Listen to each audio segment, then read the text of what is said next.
Muling nangako ang mga Israelita na tutuparin nila ang kasunduan ng Diyos. Ika-24 na kabanata. Tinipon ni Josue ang lahat ng lahi ng Israel sa Shechem. Tinawag niya ang mga tagapamahala, mga pinuno, mga hukom, at mga opisyal ng Israel, at lumapit sila sa presensya ng Diyos.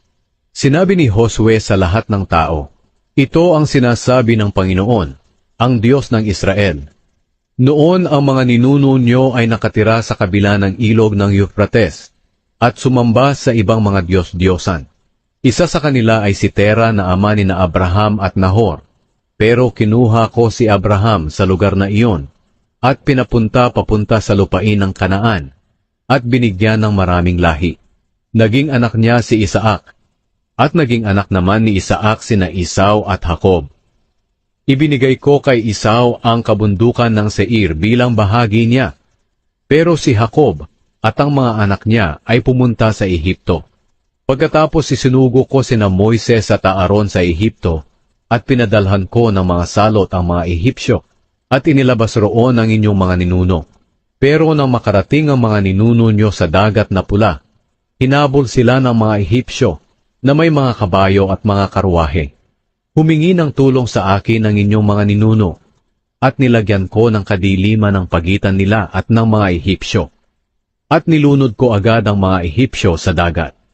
Nakita mismo ng inyong mga ninuno ang ginawa ko sa mga Ehipsyo, at tumira kayo sa disyerto ng mahabang panahon. Pagkatapos dinala ko kayo sa lupain ng mga Amoreyo, sa silangan ng ilog ng Jordan. Nakipaglaban sila sa inyo, pero pinagtagumpay ko kayo sa kanila. Nilipol ko sila, at nasakop nyo ang lupain nila. Pagkatapos nakipaglaban sa Israel ang hari ng Moab na si Balak, na anak ni Zippor. Inutusan niya si Balaam na anak ni Beor, na sumpain kayo. Pero hindi ko pinahintulutan si Balaam na gawin ito sa inyo. Sa halip binasbasan kayo ni Balaam, at iniligtas ko kayo sa kamay ni Balak. Pagkatapos tumawid kayo sa ilog ng Jordan, at nakarating sa Jericho. Nakipaglaban sa inyo ang mga taga-Jericho. Ganoon din ang mga Amoreyo, Perezeo, Cananeo, Heteo, Gergazeo, Hiveo at Jebuseo.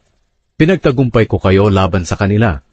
Pinadalhan ko ng mga putakti ang 2 haring Amoreyo para itaboy sila bago pa kayo dumating.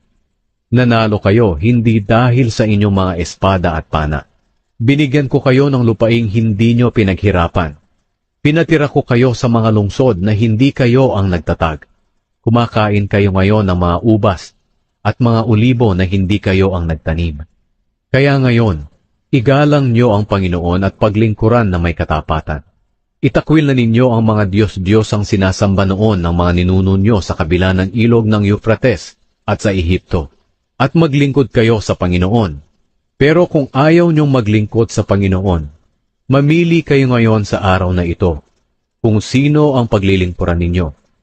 Maglilingkod ba kayo sa mga Diyos na pinaglilingkuran ng mga ninuno nyo sa kabila ng ilog ng Euphrates, o sa mga Diyos ng mga Amoreyo, na ang lupain ay tinitirhan nyo ngayon? Pero para sa akin at sa pamilya ko, maglilingkod kami sa Panginoon. Sumagot ang mga tao, wala sa isipan naming tumalikod sa Panginoon at maglingkod sa ibang mga Diyos.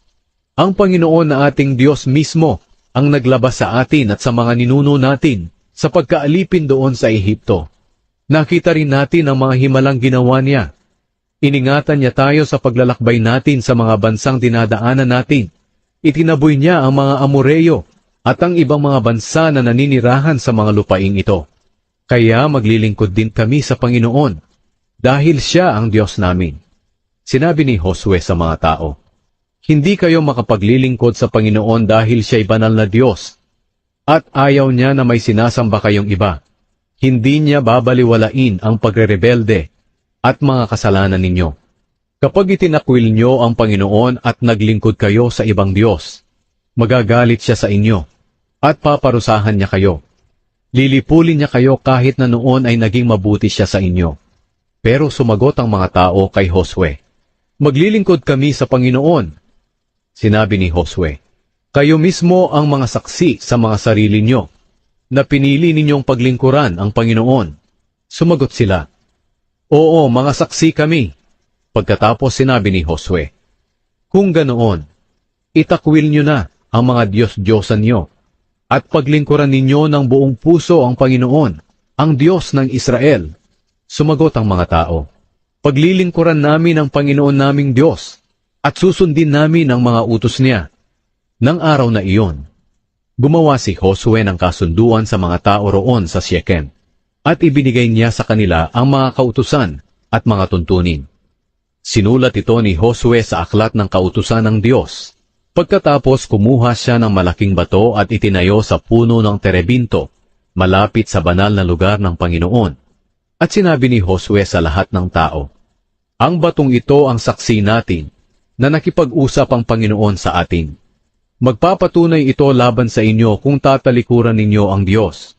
Pagkatapos, pinauwi ni Josue ang mga tao sa kanya-kanyang lugar. Namatay si Josue at si Eleazar. Dumating ang panahon na namatay ang lingkod ng Panginoon na si Josue na anak ni Nun sa edad na 110. Inilibing siya sa lupain niya sa Timnath Sera sa kabundukan ng Ephraim, sa hilaga ng bundok ng Gaas. Naglingkod sa Panginoon ang mga Israelita habang nabubuhay pa si Josue. At kahit patay na si Josue, nanatili pa rin sila sa paglilingkod sa Panginoon, habang buhay pa ang mga tagapamahala ng Israel na nakaranas ng lahat ng ginawa ng Panginoon para sa Israel.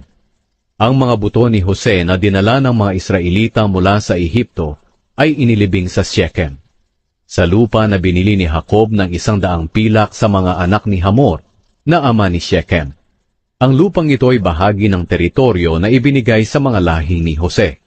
Namatay din si Eleazar, na anak ni Aaron, at inilibing sa Gibeya, ang bayan sa kabundukan ng Ephraim, na ibinigay ni Eleazar sa anak niyang si Phinehas.